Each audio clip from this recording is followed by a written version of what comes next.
Hey, thanks so much for popping into my YouTube channel. My name's Meg, and just to give you some insight into me in case you're new, I'm 29, I'm a trained educator, I actually did my master's in special education, and I've been working in the field in schools for specifically 5 years, and then much longer than that in camps and teaching dance and whatnot. I also have a background in dance, as I was just mentioning, and yoga and mindfulness as well.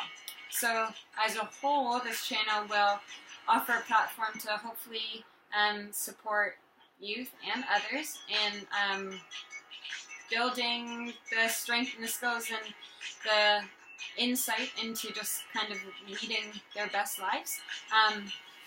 And just show you a little bit more about me. There's going to be some dance videos on here and stuff like that as well. But today's video is going to be a little video about productivity and just 6 quick tips. Probably some you've heard, maybe not, I don't know. But 6 quick tips to help you really feel like you're accomplishing what you want to get done in a day. And not ending the day being like, what the heck did I get done? So let's get started. So number 1 is sleep. Now, especially as we get older, I know this is much easier to preach than to practice, but sleep is so important. And I actually have started setting alarms to help me make sure I'm going to bed at a reasonable time every night, because sleep is definitely my biggest challenge. I don't feel like I need it that much to be productive and to kind of function well. So, but that doesn't mean that I don't need sleep. So sleep is really important. It helps our brain fire at its best. It helps us feel more clear and therefore be able to accomplish a whole variety of different cognitive tasks, whatever it might be, whether you're studying or you're at work, whatever it might be. Sleep. And having a good night routine, as I said, maybe even like setting your alarm to make sure you go to bed, is really important. And also, the other end of that, trying not to snooze your alarm. When you decide to get up, it's then also time to get up. This sort of quickly goes into my point number 2, which is establishing a good morning and a good night routine. It's going to be different for everyone. In my opinion, as you get older, fitting in some you time is easier to do in the morning, but it's also important that in the morning our brains are waking up, and so they're not quite firing. So it's also important to eliminate decision making in the morning. So perhaps choosing what you're going to wear, maybe even choosing what you're going to have for breakfast, or pre-making your breakfast the night before, depending on what you like to eat.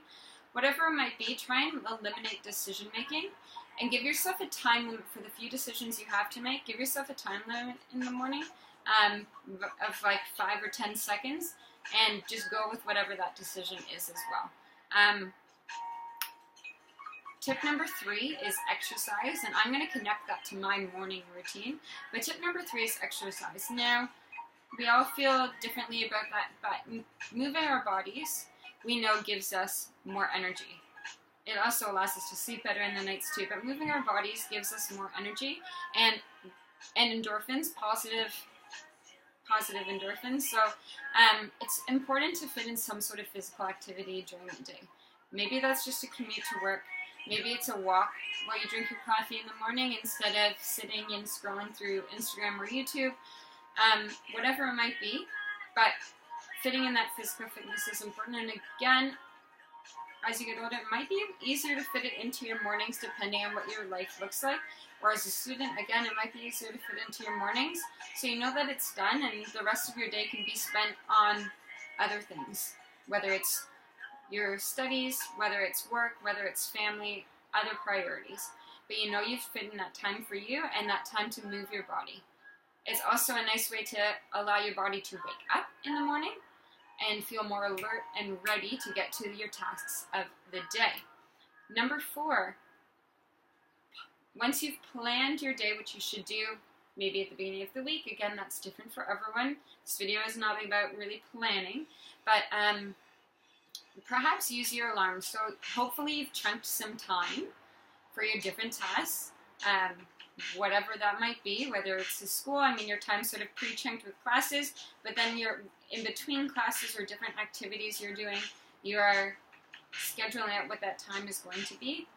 As someone that works, I mean, in teaching, it's a little bit different because our days are as they are, but in other fields and professions, blocking out chunks of time in between meetings and whatnot, and trying to really obviously be adaptable, but kind of go with those chunks of time. And perhaps you're using your alarms in those chunks of time to help you keep on task. And once that 30 or 40 or 20 or 10 minutes or whatever it is up, you move on to whatever it might be. Make quick note of what you haven't finished yet and move on. Allow your brain to close, and that's kind of challenging for everyone, and perhaps there's different projects where you just can't do that. But if you use your alarm, you can also feel like those maybe small bits of time, 5 or 10 minutes, can actually be used more effectively. For example, you're at work and you have a meeting and you're 5 minutes until your next meeting. Well, maybe set your alarm for 5 minutes and be like, okay, this is my cleaning up my email inbox time. Or this is my filing time of all the documents that I haven't filed. I'm going to put 5 minutes towards that. And if you set your alarm and you are pretty strict with it, you should be totally fine. Going off of this sort of setting alarm within that time, perhaps connecting an unplug or a do not disturb time.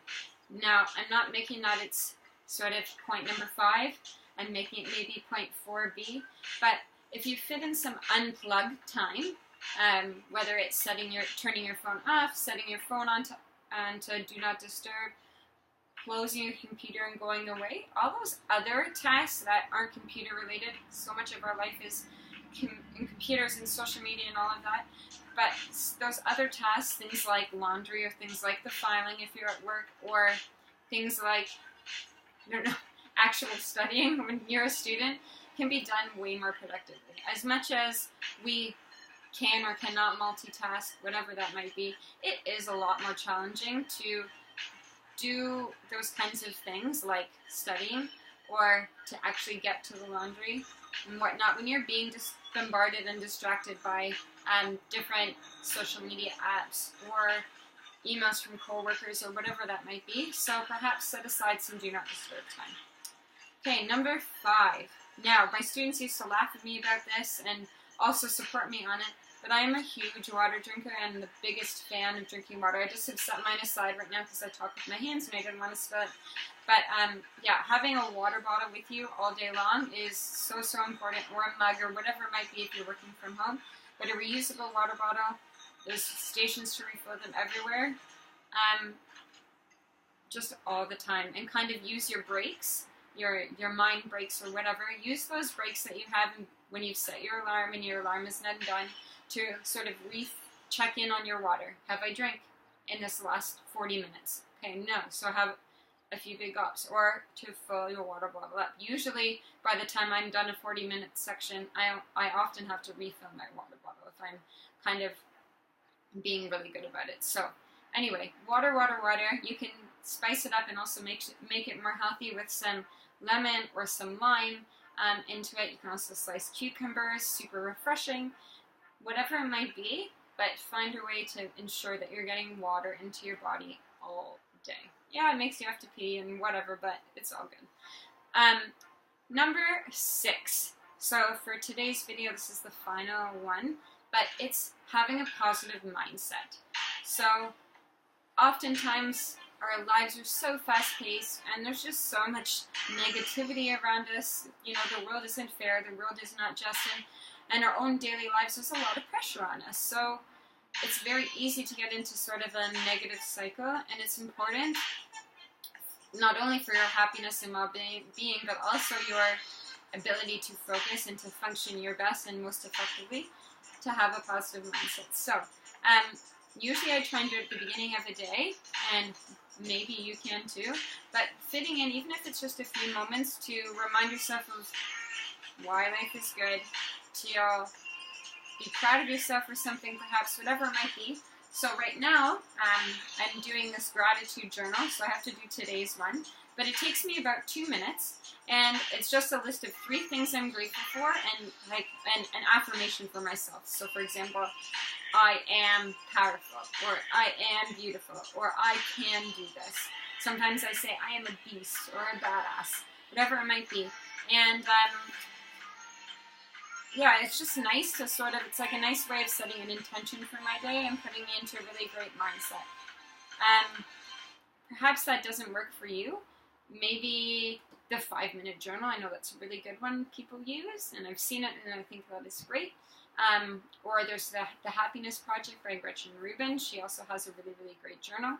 So perhaps fitting that into your day, even if it's just like trying to be that the first thing that you think about when you wake up is not something that you have to do or have to get done. Maybe it's just like, it's a sunny day, or whatever it might be, but just to keep that positive mindset.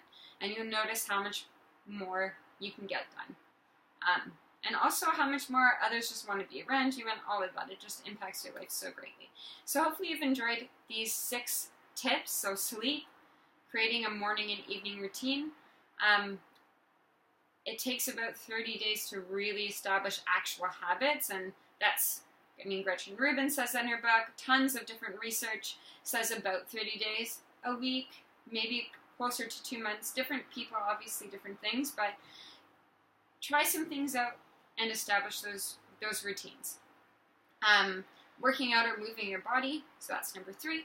Using alarms and potentially then unplugging, but using alarms to keep you on task and keep you accountable to those chunks of time you're setting aside for particular things, and trying not to do anything else in that chunk of time.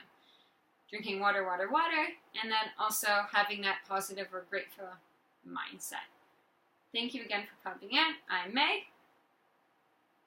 Peace and love to all of you, and I will see you next time.